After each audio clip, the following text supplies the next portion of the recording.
Sinpo TV kembali hadir bersama saya Ricky Iskandar dalam Warta Parlemen selama sepekan. Arteria Dahlan sampaikan permintaan maaf untuk masyarakat Jawa Barat. DPR RI sahkan RUU TPKS menjadi RUU Inisiatif dan RUU IKN menjadi undang-undang. Fraksi PKS tolak pengesahan Undang-Undang IKN. Dinamika politik, Prabowo diduetkan dengan Jokowi. Komisi 8 DPR RI mengusir Sekjen Kemensos demi menjaga marwah lembaga. Berikut Warta Parlemen selengkapnya.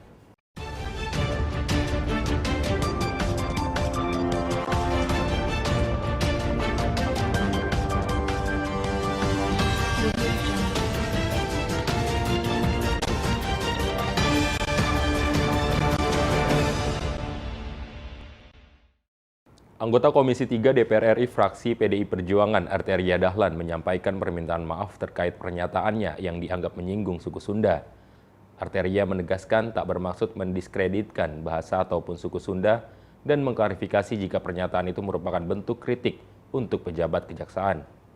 Selamat siang menjelang sore, salam sejahtera bagi kita semua. Salam, Om Swastiastu, Namo Buddhaya, salam kebajikan, Rahayu. Pada sahabat saya, teman-teman media yang saya cintai, saya hormati, saya banggakan, ini mohon maaf. Teman-teman ceritanya mendadak juga ya, jadi saya juga nggak ada persiapan ini. Biasanya kan ada makanan, ada apa, ini kita nggak ada persiapan. Jadi sehubungan dengan pernyataan saya dalam rapat kerja Komisi 3 dengan Kejaksaan Agung Republik Indonesia.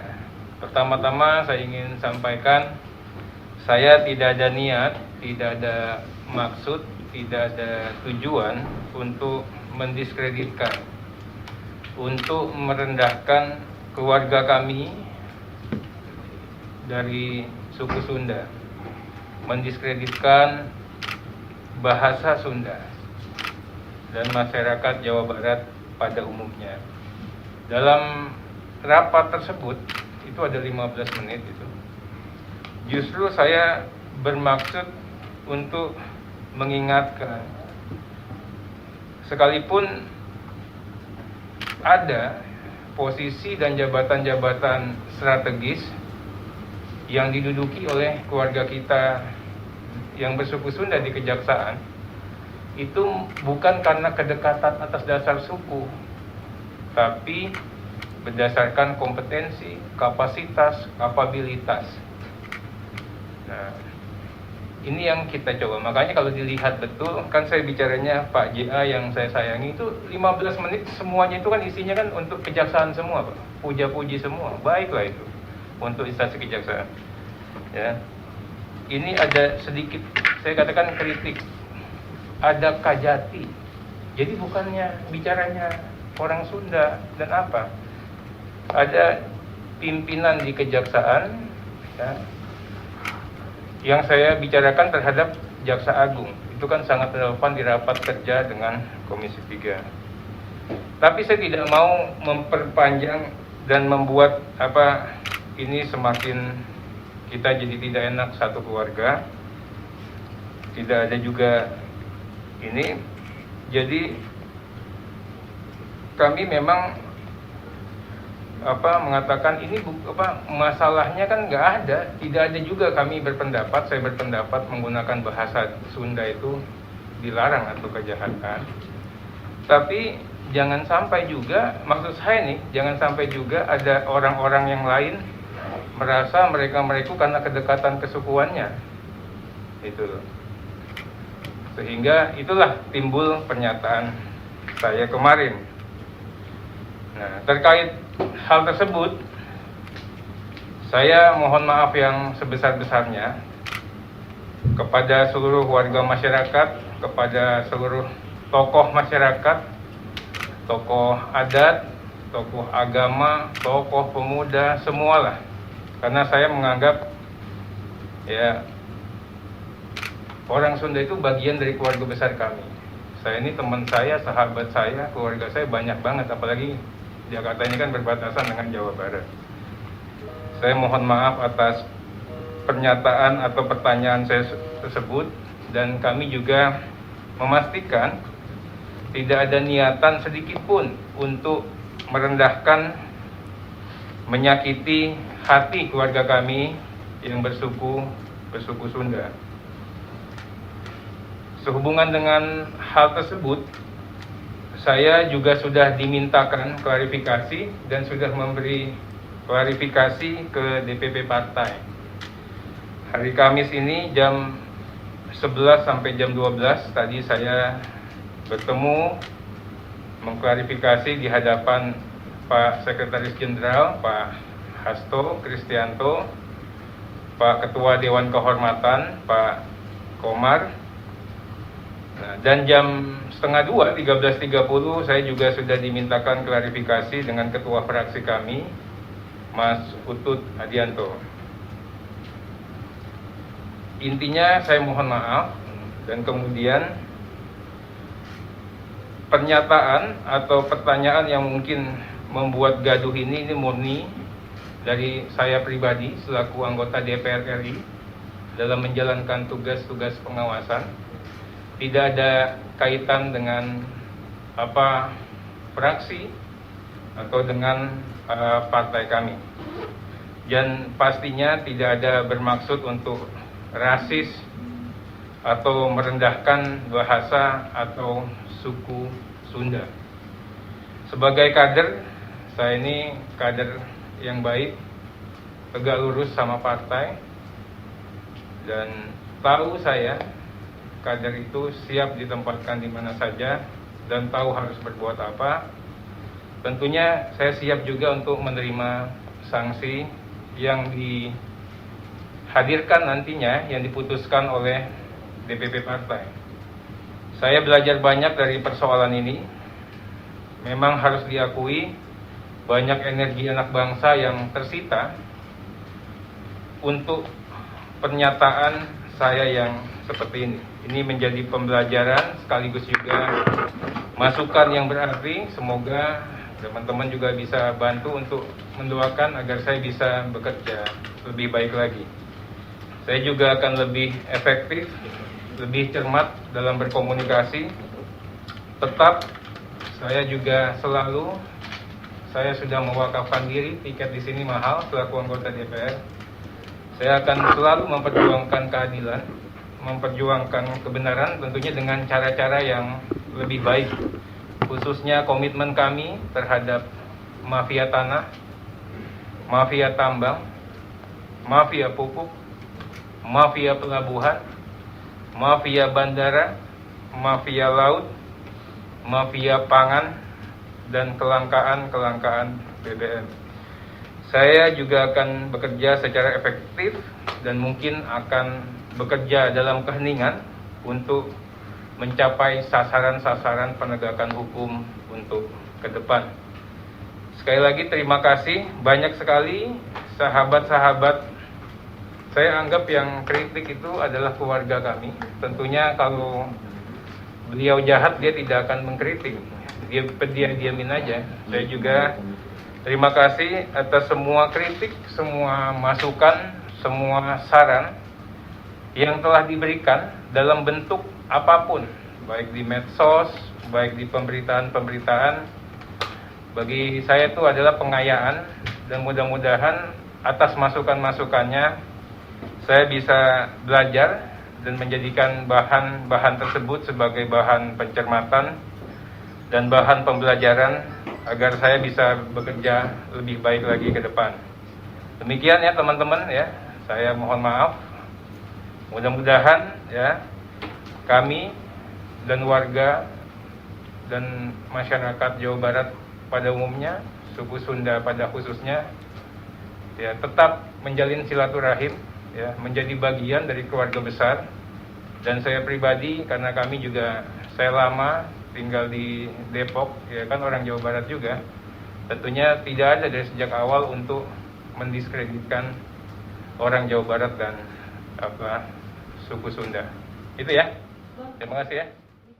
Politisi PDI Perjuangan TB Hasanuddin menyayangkan ucapan Arteria Dahlan yang melarang Kepala Kejaksaan Tinggi menggunakan bahasa Sunda.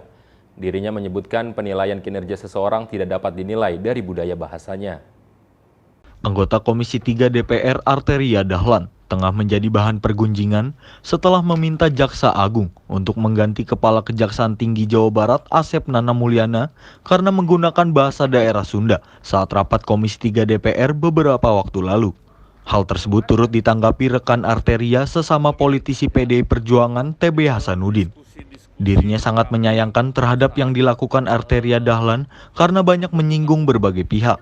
Ia mengingatkan kepada rekannya itu bahwa anggota dewan yang seharusnya mewakili masyarakat untuk tidak mengeluarkan kata-kata yang dapat menyinggung perasaan masyarakat. Dalam menilai kinerja seseorang pun tidak dapat dilihat dari aspek bahasa daerah yang digunakannya. Saya kira hal-hal seperti ini kita sebagai anggota DPR harus hati-hati dalam ucapan, tindakan dan perbuatan, ya. Karena kan kita disorot oleh masyarakat, ya. Kemudian juga dilihat sikap dan perbuatan kita, ya. Saya sangat menyesalkan sekali apa yang dilakukan oleh Arteri. Karena apa? Saya melihat reaksi dari masyarakat Pasundan itu ya memang meminta kepada saudara Arteri itu adalah pertanggungjawaban apa yang diucapkan oleh dia. Nah, saya dapat informasi sekarang ya bahwa Pak Arteri sudah meminta maaf. Itu tahap awal. Tahap berikutnya ya kita lihat bagaimana masyarakat Pasundan di Jawa Barat itu menyikapi minta maafnya Pak Arteri ini. Harapan dari saya ya kita menjadi sebuah pengalaman bagi kami anggota DPR ya di dalam mengucapkan sesuatu harus dipikirkan dulu lah ya, ucapkan dengan arif, bijaksana dan sebagainya, jangan menyinggung perasaan banyak orang, itu saja. Dari Jakarta, Andi Rezaldi, Halida Dianisina melaporkan untuk Sinpo TV. DPR RI menggelar rapat paripurna ke-13 masa persidangan 3 tahun 2021-2022 pada Selasa 18 Januari 2022. Salah satu agenda yang dibahas dalam rapat paripurna yakni pendapat fraksi-fraksi terhadap RUU Usul Inisiatif Badan Legislasi DPR RI tentang penghapusan tindak pidana kekerasan seksual (TPKS) yang dilanjutkan dengan pengambilan keputusan menjadi RUU Usul DPR RI. Hari ini DPR RI pada Selasa 18 Januari 2022 menggelar rapat paripurna ke-13 masa persidangan 3 tahun sidang 2021-2022. Dan dalam rapat paripurna kali ini DPR membahas dua agenda. Agenda pertama yakni mengenai pendapat fraksi-fraksi terhadap rancangan undang-undang usul inisiatif Badan Legislasi DPR RI tentang penghapusan tindak pidana kekerasan seksual yang akan disahkan menjadi rancangan undang-undang inisiatif DPR RI. Dan agenda kedua yakni pembahasan tingkat 2 yang dilanjutkan dengan pengambilan keputusan tentang rancangan undang-undang ibu kota negara. Dan mengenai rancangan undang-undang tindak pidana kekerasan seksual, sebelumnya Ketua DPR RI Puan Maharani pernah mengatakan bahwa DPR akan memastikan bahwa pembahasan rancangan undang-undang tindak pidana kekerasan seksual ini akan ditindaklanjuti sesuai dengan mekanisme yang ada di DPR RI.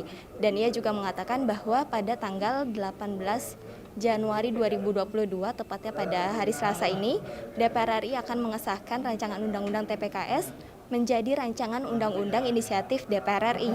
Dan perlu diketahui bahwa rancangan undang-undang tindak pidana kekerasan seksual ini dibuat untuk memperkuat pencegahan dan penanganan tindak pidana kekerasan seksual yang terjadi di Indonesia. Hal ini dikarenakan kasus kekerasan seksual di Indonesia semakin meningkat dan selalu dialami oleh perempuan dan juga anak-anak. Dan di sisi lain Presiden Joko Widodo juga berharap agar rancangan undang-undang TPKS ini segera disahkan untuk memberikan perlindungan yang maksimal kepada korban. Dan ia juga mengerahkan dua menterinya, yakni Menteri Hukum dan HAM Yasona Lauli beserta Menteri Pemberdayaan Perempuan dan Perlindungan Anak untuk turut mengawasi pembahasan rancangan undang-undang tindak pidana kekerasan seksual ini. Demikian informasi kali ini. Dari Jakarta, Sri Dewi Andayani, Satria Ahmad melaporkan untuk Sinpo TV. Setelah rancangan Undang-Undang Tindak Pidana Kekerasan Seksual disahkan menjadi RUU inisiatif DPR, Wakil Ketua DPR RI Sufmi Dasko Ahmad memastikan pihaknya akan menunjuk alat kelengkapan Dewan untuk membahas lebih lanjut rancangan undang-undang tersebut. Hari ini DPR RI menggelar rapat paripurna ke-13 masa persidangan 3 tahun 2021-2022. Salah satu agenda rapat yang dibahas adalah mengesahkan RUU TPKS menjadi RUU inisiatif DPR RI. Wakil Ketua DPR RI Sufmi Dasko Ahmad memastikan dalam rapat paripurna hari ini, DPR akan mengesahkan RUU TPKS menjadi RUU inisiatif DPR RI. Kemudian pimpinan DPR RI nantinya akan menunjuk alat kelengkapan Dewan untuk membahas RUU TPKS tersebut. Dasko berharap RUU inisiatif tersebut bisa terselesaikan dengan waktu yang tidak lama. Hingga surpres turun, lintas fraksi akan melakukan ruang terbuka untuk bisa menampung aspirasi masyarakat. Ya, nanti kalau untuk TPKS setelah hari ini disahkan sebagai inisiatif DPR, tentunya kita akan menunjuk AKD yang akan membahas. Dan kita harapkan karena kebutuhan yang mendesak, pembahasan-pembahasan ini bisa dilakukan dengan efisien, namun terukur sehingga bisa terselesaikan dengan waktu yang tidak terlalu lama. Artinya nanti berkirim surat ke Presiden selanjutnya? Iya, kita langsung kirim surat ke Presiden sambil menunggu surprise turun. Kami akan lakukan FGD untuk kemudian menampung aspirasi masyarakat. Dan kemudian setelahnya baru kita kemudian masuk dalam pembahasan. Dari Jakarta, Andi Rezaldi, Halida Dianisina melaporkan untuk Sinpo TV. Wakil Ketua Badan Legislasi DPR RI, Willy Aditya, memperkirakan bahwa DPR RI akan menerima surat Presiden terkait rancangan Undang-Undang TPKS dalam waktu dekat. Willy mengatakan Presiden Jokowi telah mendukung pembahasan rancangan Undang-Undang TPKS. Rancangan Undang-Undang Tindak Pidana Kekerasan Seksual sudah menjadi isu yang hangat akhir-akhir ini karena banyaknya kasus kekerasan seksual yang terjadi di lingkungan masyarakat. Terlebih setelah Presiden Joko Widodo menyatakan dukungan untuk disahkannya rancangan undang-undang tersebut. Wakil Ketua Badan Legislasi DPR yang sekaligus merupakan Ketua Panja RUU TPKS Willy Aditya menuturkan penyelesaian RUU TPKS akan bertahap dalam 2 masa persidangan. Pembahasan akan cepat selesai jika surat Presiden dan Daftar Inventarisasi Masalah atau DIM sudah diterima. Willy juga mengungkapkan bahwa surat Presiden akan diterima oleh pihaknya dalam waktu dekat. Kita bicara soal, mungkin kalau bicara soal target dalam situasi yang biasa saja mungkin itu mungkin akan sulit begitu ya. Tapi dengan keadaan darurat kekerasan seksual, adakah target yang memang bisa ditetapkan oleh DPR sendiri terkait pembahasan ini ke depan? Kami berusaha 1 masa sidang kelar. 1 masa sidang. Ya, masa sidang ini kan sampai 18 Februari. Kalau surprise-nya cepat turun, itu bisa kita bahas. Yang kedua, kalau DIM-nya tidak banyak perubahan-perubahan yang sifatnya substansial, itu akan lebih memudahkan. Maksimal 2 masa sidang. Tapi kecuali pimpinan memberikan restu itu dibahas di masa reses, itu akan berbeda lagi. Itu akan bisa lebih cepat. Kalau ini dikirim ya paling bisa maksimal Jumat sudah turun surprise lah ya. Karena toh Presiden sudah perintahkan, kalau kita lihat statement-statement Presiden terakhir benar-benar mensupport ini, mendukung ini ya. Jadi tentu mereka juga sudah siapkan. DIM-nya kata udah selesai, tinggal teknis penerbitan surprise saja. Dari Jakarta, Andi Rezaldi, Halida Dianisina melaporkan untuk Sinpo TV. Pimpinan DPR RI Sufmi Dasko Ahmad menyampaikan dalam pembahasan RUU Ibu Kota Negara, DPR sudah membahas RUU tersebut dengan sangat dinamis. Hal itu dibuktikan dengan dilakukannya revisi RUU Ibu Kota Negara dari setiap pasalnya. DPR RI hari ini melakukan pengambilan keputusan terhadap RUU tentang Ibu Kota Negara dalam rapat paripurna ke-13 pada masa persidangan 3 tahun 2021-2022. Pimpinan DPR RI Sufmi Dasko Ahmad menyampaikan, DPR sangat efisien dan hati-hati dalam melakukan pembahasan RUU IKN. Bahkan selama masa reses, pembahasan yang dilakukan sangat dinamis dan tidak terlalu tergesa-gesa dalam membahasnya. RUU IKN dilakukan dengan efisien di mana saat pembahasan kerap kali merevisi dari pasal ke pasal agar melahirkan undang-undang yang baik. Setelah diparipurnakan hari ini, nantinya baru kemudian pemerintah akan mengumumkan melalui berita negara, kemudian baru akan efektif berlaku. Sebenarnya tidak terlalu tergesa-gesa. Nanti seperti TPKS juga, IKN juga kita lakukan dengan efisien. Selama masa reses juga kawan-kawan kerja, pembahasan yang dilakukan juga menurut saya cukup dinamis, di mana seringkali bolak-balik pembahasan dari pasal ke pasal dan dilakukan yang terbaik oleh kawan-kawan di Pansus IKN. Tahapannya setelah jadi undang-undang selesai di DPR atau bagaimana, Pak? Ya, nanti kan akan diumumkan oleh pemerintah melalui berita negara. Setelah itu baru efektif berlaku. Dari Jakarta, Andi Rezaldi, Halida Dianisina melaporkan untuk Sinpo TV. Fraksi Partai Keadilan Sejahtera DPR RI merupakan satu-satunya fraksi yang menolak pengesahan rancangan Undang-Undang Ibu Kota Negara.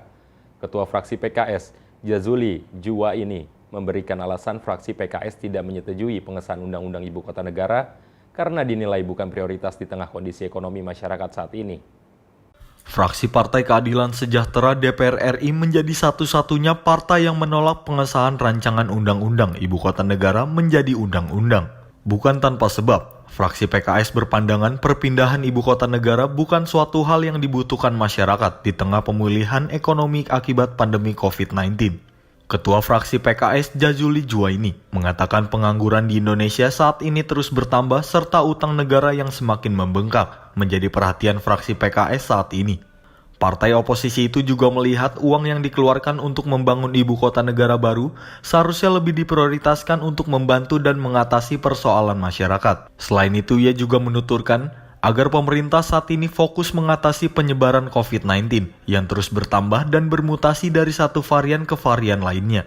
Perpindahan ibu kota itu tidak kami anggap prioritas pada saat ini karena masih banyak persoalan yang harusnya dipentingkan dan didahulukan, yaitu mengatasi ekonomi rakyat yang terdampak dari pandemi COVID ini. Banyak orang yang menganggur, yang kerja pun separuh waktu, penghasilannya juga berkurang, kemudian pengangguran juga bertambah, ya kan? Sementara juga BUMN dengar kan Garuda bagaimana nasibnya dan BUMN lain, padahal itu disuntik terus apa istilahnya itu PMN, dia setiap tahun membahas anggaran, kemudian bagaimana rakyat harus menanggung beban. Gas naik, listrik naik. Sementara ibu kota ini kan nggak darurat, di sini kan belum ada masalah, masih oke saja begitu. Dari Jakarta, Andi Rezaldi, Halida Dianisina melaporkan untuk Sinpo TV. DPR telah sahkan Undang-Undang Ibu Kota Negara. Kekhususan Jakarta sebagai ibu kota pun akan dicabut saat keputusan Presiden mengenai tanggal pemindahan ibu kota dikeluarkan. Banyak pihak mempertanyakan bagaimanakah nasib Jakarta di masa depan. Anggota Pansus Rancangan Undang-Undang Ibu Kota Negara dari fraksi Partai Gerindra, Kamru Samad mengatakan, setelah status DKI dicabut, maka Jakarta akan kembali merujuk pada Undang-Undang Pemerintahan Daerah. Kamru Samad menilai masih ada 10,96 juta orang penduduk Jakarta yang mengharapkan kehidupan lebih baik dengan mengandalkan perkembangan urbanisasi di Jakarta. Hampir seluruh pejabat daerah di Indonesia juga memiliki kantor perwakilan di Jakarta. Selain itu, Kamru Samad menuturkan bahwa Jakarta merupakan provinsi yang berada pada urutan ketiga pendorong datangnya wisatawan mancanegara setelah Bali dan Kepulauan Riau. Ia pun mengimbau agar pemerintah bersungguh-sungguh dalam memikirkan masa depan Jakarta dengan memberikan status khusus bagi Jakarta pasca pemindahan ibu kota negara. Bahwa setelah undang-undang ini disahkan nantinya, DKI akan dicabut, daerah khusus ibu kota akan dicabut. Jakarta akan kembali merujuk pada undang-undang pemerintahan daerah. Ada 10,96 juta orang penduduk Jakarta yang mereka mengharapkan kehidupan lebih baik dengan berurbanisasi berpuluh-puluh tahun hidup di Jakarta. Mereka mengkhawatirkan jika ibu kota negara dipindahkan, apakah bandara mereka masih akan ramai dikunjungi? Apakah stasiun mereka masih akan ramai dikunjungi? Apakah terminal mereka masih ada bus-bus yang terisi dengan penumpang? Apakah mal-mal, restoran-restoran, dan warung-warung masih ada pembelinya? Dan mereka lebih khawatir lagi. 416 bupati dari seluruh Indonesia memiliki perwakilan di Jakarta. Jika ibu kota negara dipindahkan, maka apakah tokoh-tokoh daerah tersebut masih akan datang ke Jakarta berbelanja yang menambah perputaran uang di Jakarta? Ada 98 wali kota dan seluruh jajarannya yang memiliki kantor perwakilan di Jakarta, bagian daripada yang mendorong pertumbuhan ekonomi di Jakarta. Ada 121 kedutaan besar yang berkedudukan di Jakarta, bagian daripada pendorong datangnya wisatawan mancanegara di Jakarta, di mana Jakarta adalah provinsi 3 besar dikunjungi wisatawan mancanegara setelah Bali dan Kepulauan Riau. Karena itu kami memberikan catatan sepenuh hati kepada pemerintah untuk secara sungguh-sungguh memikirkan masa depan Jakarta pasca pemindahan ibu kota Jakarta, dengan tetap memberikan status kekhususan, yaitu kekhususan di bidang keuangan, kekhususan di bidang bisnis, dan kekhususan di bidang ekonomi, dan juga kekhususan di bidang kesejarahan. Karena Soekarno dan Hatta memproklamirkan kemerdekaan Republik ini di tanah Jakarta. 7 presiden kita dilantik dan disumpah di tanah Jakarta ini. Karena itu kami mohon ini menjadi catatan penting untuk kehidupan peradaban bangsa Indonesia ke depan. Demikian pimpinan, terima kasih, saya kembalikan. Terima kasih Pak Kamarul Samad dari fraksi Partai Gerindra. Dari Jakarta, tim Sinpo TV melaporkan. Prabowo Subianto dideklarasikan berpasangan dengan Jokowi dalam Pilpres 2024 oleh sejumlah relawan. Ketua Harian DPP Partai Gerindra, Sufmi Dasko Ahmad mengatakan, hal tersebut merupakan bagian dari dinamika yang terjadi di masyarakat menjelang Pilpres 2024. Prabowo Subianto dideklarasikan berpasangan dengan Jokowi dalam Pilpres 2024 oleh sejumlah relawan. Ketua Harian DPP Partai Gerindra, Sufmi Dasko Ahmad, mengatakan hal tersebut merupakan bagian dari dinamika yang terjadi di masyarakat menjelang Pilpres 2024. Dasko menyebut hingga saat ini Partai Gerindra belum menentukan pasangan Capres dan Cawapres yang akan diusung oleh Partai Gerindra untuk Pilpres 2024 mendatang. Partai Gerindra masih memetakan untuk berkoalisi dengan partai apa untuk maju dalam pertarungan Pilpres. Meski Prabowo dideklarasikan oleh relawan berpasangan dengan Jokowi dalam kontestasi Pilpres, Ketua Harian DPP Partai Gerindra, Sufmi Dasko Ahmad, mengatakan hal tersebut merupakan bagian dari dinamika menjelang Pilpres 2024. Ya, namanya pasang-masangkan itu kan dinamika di masyarakat. Menyatakan hak dan pendapat itu dijamin oleh undang-undang, ya kita nikmati saja sebagai dinamika menjelang 2024. Toh kan Pilpres masih 2024. Kita dari Partai Gerindra juga masih memetakan baik untuk koalisi partai maupun capres cawapres, demikian. Ya saya nggak bisa bilang mendukung nggak mendukung karena itu kan dinamika yang terjadi di masyarakat. Sementara partai kita akan ada forum tersendiri untuk memutuskan hal tersebut. Dari Jakarta, Sri Dewi Andayani, Halida Dianisina melaporkan untuk Sinpo TV. Sekretaris Jenderal Kementerian Sosial Hari Hikmat diusir oleh Komisi 8 DPR RI sebelum rapat kerja Komisi 8 dengan Kemensos dimulai. Hal tersebut disebabkan karena Sekjen Kemensos dinilai mengeluarkan kata-kata yang tidak pantas kepada salah satu pimpinan Komisi 8 DPR melalui chat aplikasi WhatsApp. Komisi 8 DPR RI menggelar rapat kerja bersama Menteri Sosial Tri Risma hari ini di Kompleks Parlemen Senayan, Jakarta pada 19 Januari 2022. Rapat tersebut dipimpin langsung oleh Ketua Komisi 8 DPR Yandri Susanto. Namun sebelum rapat dimulai, beberapa anggota Komisi 8 DPR meminta untuk Sekjen Kementerian Sosial meninggalkan ruang rapat. Bukan tanpa sebab, hal tersebut dipicu oleh percakapan via aplikasi WhatsApp antara Sekretaris Jenderal Kementerian Sosial Hari Hikmat dengan pimpinan Komisi 8 DPR yakni Aceh Hasan. Dalam percakapan tersebut, Hari menyebut bahwa Aceh Hasan selaku pimpinan Komisi 8 DPR melakukan tugas pengawasan dengan sikap sinis hingga undangan Kemensos yang tak pernah dihadiri olehnya selaku mitra Kementerian Sosial.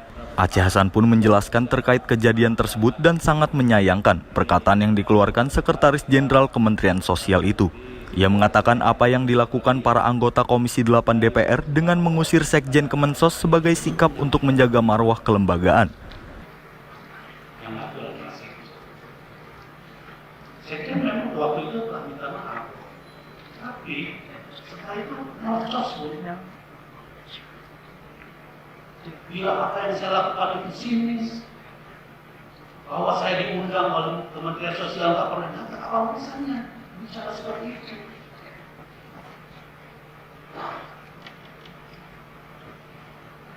Mohon maaf. Tarik potong dulu. Tarik, jangan potong dulu. Jadi begini, saya sudah sampaikan kepada teman-teman. Saya menghormati. Saya sudah bermitra dengan Kementerian Sosial sudah lama. Sejak menterinya Pak Kusmahan, bahkan tahun 2013 saya sudah di Komisi 8. Tapi ketika sikap kritis kita dianggap sebagai sebuah sinisme, sikap kita dianggap sebagai berburuk sangka, sikap Komisi 8 dianggap sebagai sebuah tindakan yang tidak baik. Lalu di mana pengawasan Komisi 8 yang ada kita? Dan itu diungkapkan oleh seorang sekjen. Menteri Sosial Tri Risma hari ini langsung meminta maaf kepada seluruh anggota Komisi 8 DPR atas perbuatan Sekjen Kemensos sebagai bawahannya. Ia mengatakan bahwa kesalahan yang dilakukan bawahannya merupakan kesalahan dirinya sebagai pemimpin di Kementerian Sosial. Risma bahkan rela untuk bersimpu di hadapan Wakil Ketua Komisi 8 DPR yakni Aceh Hasan.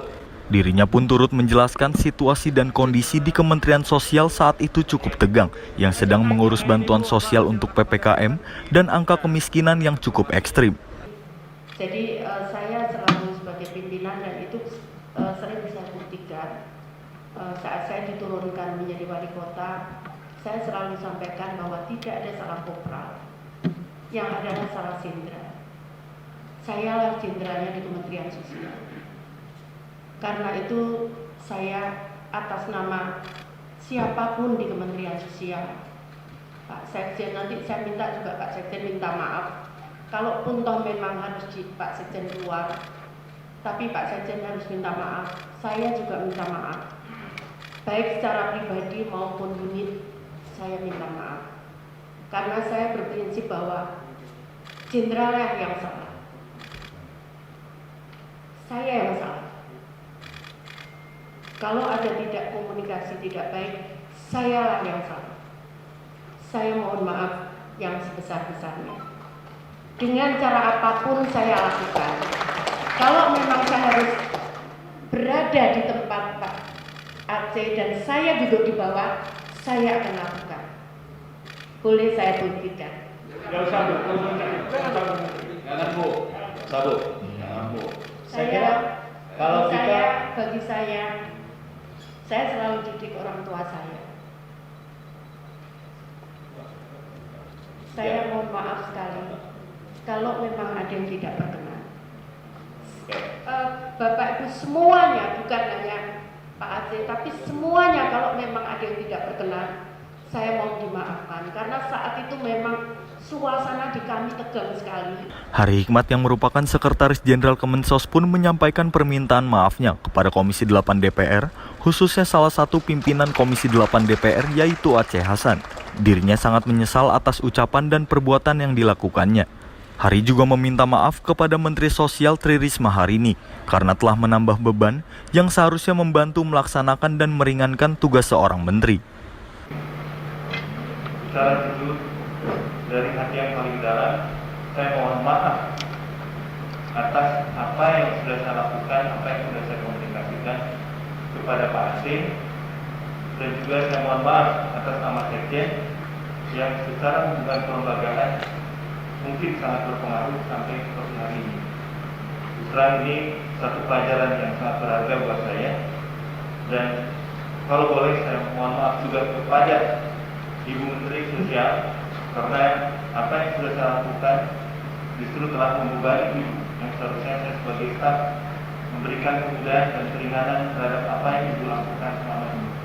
Dari Jakarta, Andi Rezaldi, Galuh Komara melaporkan untuk Sinpo TV.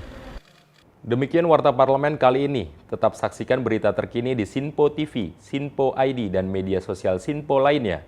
Saya Ricky Iskandar dan kru yang bertugas pamit undur diri. Selamat berakhir pekan dan sampai jumpa.